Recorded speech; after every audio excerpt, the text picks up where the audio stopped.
ห้องการคุ้มครองและบริการตัวเมืองเวียงจันทน์สืบต่อลงเผยแพร่ข้อตกลงว่าด้วยการคุ้มครองและกำจัดขี้เหงื่อในนครเวียงจันทน์อยู่เมืองจันทบุรีการลงเผยแพร่ข้อตกลงว่าด้วยการคุ้มครองและกำจัดขี้เหงื่อในนครเวียงจันทน์ครั้งนี้ท่านพูนประเสริฐอาคะวงศาหัวหน้าแขนงคุ้มครองขี้เหงื่อตัวเมืองห้องการคุ้มครองและบริการตัวเมืองเวียงจันทน์ได้ยกให้เห็นเป้าหมายในการคุ้มครองและกำจัดขี้เหงื่อเป็นต้นผู้ผลิตขี้เหงื่อและผู้ประกอบการเก็บเงี้ยนขี้เหงื่อ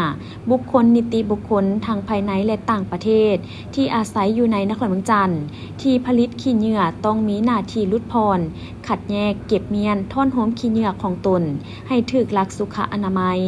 ใส่ในภาชนะบรรจุทั้งตู้คอนเทนเนอร์รับประกันบ่ให้มีผลกระทบต่อสิ่งแวดล้อมธรรมชาติและสังคมปัจจุบันขี้เหงื่อที่เป็นของตนให้สอดคล้องกับมาตรฐานที่การจัดตั้งกำหนดไว้และนำไปวางไว้จุดท่อนโหมขี้เหงื่อชั่วคราวตามวันนัดหมายพร้อมนี้ต้องมีพันธะเข้าร่วมเฮ็ดสัญญาเสียค่าบริการและกำจัดขี้เหงื่อตามการกำหนดราคา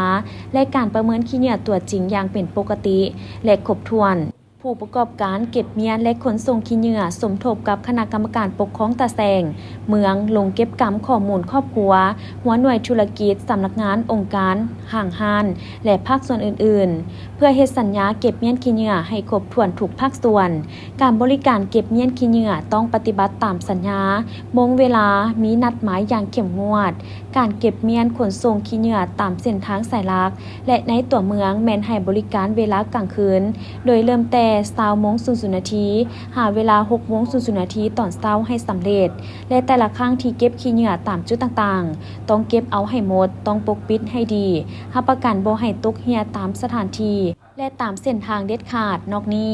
ต้องมีเบอร์สายด่วนและพนักงานที่รับผิดชอบเพื่อเก็บกรรมข้อมูลคำห้องคำเสนอของประชาชนและอำนวยความสะดวกรอบด้านให้แก่ผู้ใช้บริการกองประชุมเผยแพร่ข้อตกลงว่าด้วยการคุ้มครองและกำจัดขี้เหงื่อในนครเวียงจันทน์ได้จัดขึ้นในวันที่23มังกร2026อยู่ที่ห้องว่าการปกครองเมืองจันทบุรี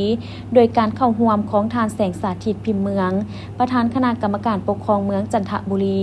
ท่านธงหธิราชห้องหัวหน้าห้องการคุ้มครองและบริการตัวเมืองเวียงจันทน์มีห้องการอ้อมข้างและในบ้านทั่วเมืองเข้าร่วม